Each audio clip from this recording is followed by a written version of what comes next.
नमस्कार. श्री स्वामी समर्थ. श्रावण महिना सुरू झाला आहे आणि श्रावण महिन्यामध्ये ज्यांना संपूर्ण शिवलीलामृत ग्रंथाचं पारायण करायला वेळ मिळत नाही त्यांनी श्रावण महिन्यामध्ये शिवलीलामृत ग्रंथाचा 11वा अध्याय रोज पठण करावा. असं म्हणतात की या अध्यायाचं रोज पठण केल्याने आपल्या मनातील इच्छा पूर्ण होतात, जीवनातील अडचणी आणि संकट दूर होतात आणि महादेवाची कृपा आपल्यावर राहते. आणि म्हणूनच आजच्या या व्हिडिओमध्ये आपण शिवलीलामृत ग्रंथातील 11वा अध्याय कसा वाचायचा, वाचन करताना कोणते नियम लक्षात ठेवायचे आणि या अध्यायाचं महत्त्व काय आहे, हा अध्याय वाचल्याने आपल्याला काय फायदे होतात याबद्दल माहिती पाहणार आहोत. त्यामुळे ही माहिती कुठेही स्किप करू नका, शेवटपर्यंत व्हिडिओ नक्की पहा. तर सर्वात आधी थोडक्यात आपण जाणून घेऊया की 11वा अध्याय का वाचायचा असतो. बघा, शिवलीलामृताचा 11वा अध्याय हा खूप महत्त्वाचा मानला जातो.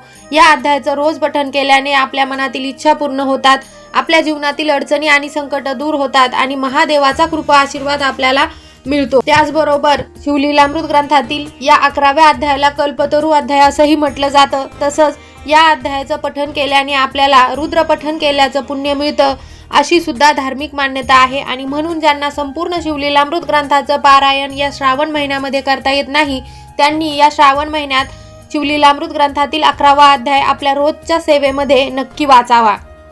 आता आपण बघूया हा अध्याय आपल्याला कसा वाचायचा. तर बघा, तुम्ही तुमच्या सोयीनुसार दिवसभरात केव्हाही या अध्यायाचं पठण करू शकतात. विशेषतः भगवान शंकरांच्या सेवेसाठी प्रदोष काळ महत्त्वाचा मानला जातो आणि म्हणून जर जमलं तर संध्याकाळी 5:30 वाजेनंतर 7:30 वाजेपर्यंत तुम्ही हा अध्याय वाचू शकतात. आता जर सकाळी तुम्ही वाचन करणार असाल तर सकाळी लवकर उठून स्नान करून स्वच्छ कपडे घालायचे. त्यानंतर आधी आपली देवपूजा करून घ्यायची, महादेवाची पूजा करा, शक्य असेल तर शिवलिंगावर अभिषेक करा आणि शिवलिंगाला भस्म अर्पण करून आपल्या सुद्धा कपाळाला, कंठाला, छातीला भस्म लावायचं आहे. आणि त्यानंतर आपल्याला 11वा अध्याय वाचायला सुरुवात करायची आहे.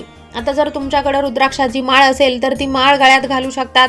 वाचन करताना एक महत्त्वाची गोष्ट लक्षात ठेवा, दररोज शक्यतो एकाच वेळेला आणि एकाच जागी बसून 11वा अध्याय वाचायचा आहे. अध्याय वाचायला बसल्यानंतर शक्यतो मध्ये उठायचं नाही. म्हणून वाचनाला बसण्यापूर्वी बाकीची जी कामं आहे ती करून घ्या. आणि हा अध्याय वाचण्यासाठी फारसा वेळ लागत नाही. 10 ते 15 मिनिटांमध्ये आपला हा 11वा अध्याय वाचून होतो. आणि शक्यतो हा अध्याय एका बैठकीतच वाचून पूर्ण करावा. वाचन करताना पूर्ण लक्ष आपलं अध्यायाकडे असू द्या, मोबाईल बाजूला ठेवा आणि शक्य तितकं मन एकाग्र करून आपल्याला वाचन करायचं आहे. आणि हा अध्याय वाचण्यासाठी आपल्या देवघरासमोर आसन टाकून बसायचं आहे आणि मग हा अध्याय आपल्याला वाचायचा आहे.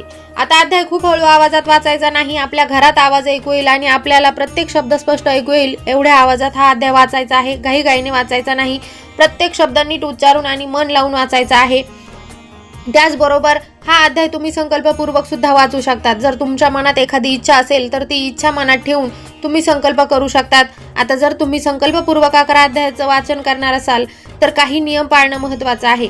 आता तुम्ही संकल्पपूर्वक संपूर्ण श्रावण महिन्यामध्ये या अध्यायाचं पठण करू शकतात किंवा तुमच्या आवडीने 7 दिवस, 11 दिवस, 21 दिवस सुद्धा या अध्यायाचं वाचन करू शकतात. आता जर तुम्ही संकल्पपूर्वक या अध्यायाचं वाचन करणार असाल तर काही नियम पाळायचे आहे. ते नियम म्हणजे शक्यतो सात्विक अन्नच घ्यायचं आहे, कांदा लसूण आपल्याला खायचा नाही. शक्यतो ब्रह्मचर्याचं पालन करायचं आहे, मन शांत ठेवायचं आहे, राग, भांडणं, वादविवाद आणि चुकीची भाषा शक्यतो वापरायची नाही. आणि दररोज ठरलेल्या वेळेतच 11वा अध्याय वाचायचा आहे आणि एका बैठकीतच तो पूर्ण करायचा आहे. आणि यानंतर दररोज ओम नमः शिवाय या मंत्राचा 1 माळ आपल्याला जप करायचा आहे.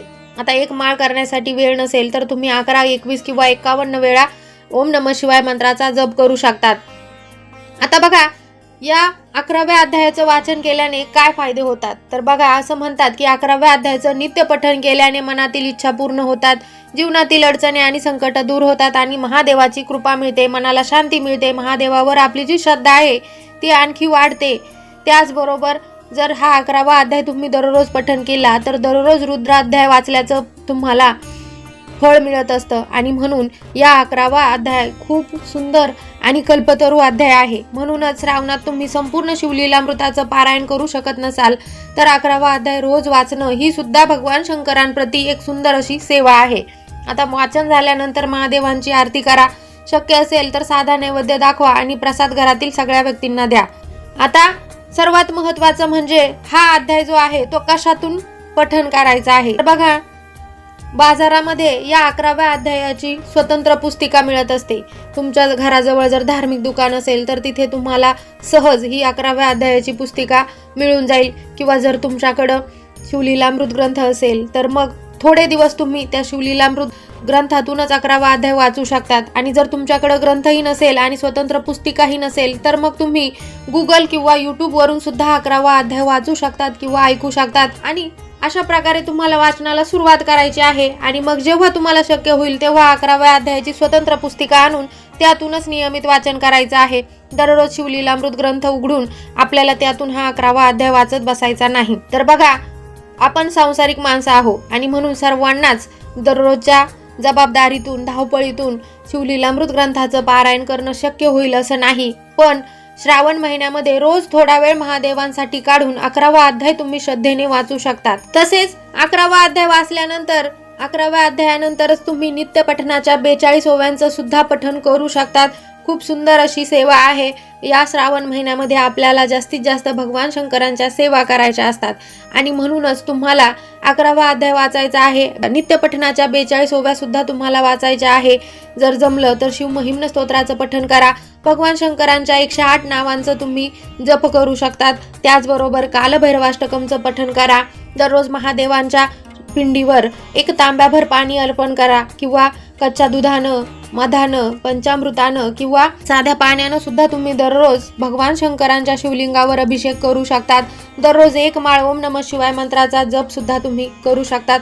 तुमच्या यथाशक्ती तुम्हाला जी काही सेवा करता येईल ती या श्रावण महिन्यामध्ये नक्की करण्याचा प्रयत्न करा. कारण श्रावण महिन्यामध्ये ज्या शिवलहरी असतात त्या मोठ्या प्रमाणात जागृत झालेल्या असतात आणि त्या शिवलहरी आपल्यापर्यंत आकृष्ट करण्यासाठी आपल्याला भगवान शंकरांच्या जास्तीत जास्त सेवा करायच्या असतात. आणि म्हणून तुम्हाला ज्या सेवा करता येतील त्या सेवा नक्की करण्याचा प्रयत्न करा.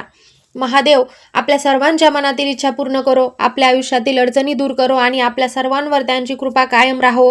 व्हिडिओ आवडला असेल तर लाईक करा आणि आपल्या शिवभक्तांना हा व्हिडिओ नक्की शेअर करा. अशाच धार्मिक माहितीसाठी आपल्या चॅनलला सबस्क्राईब करायला विसरू नका. पुन्हा भेटू नवीन माहितीसोबत. तोपर्यंत धन्यवाद. श्री स्वामी समर्थ.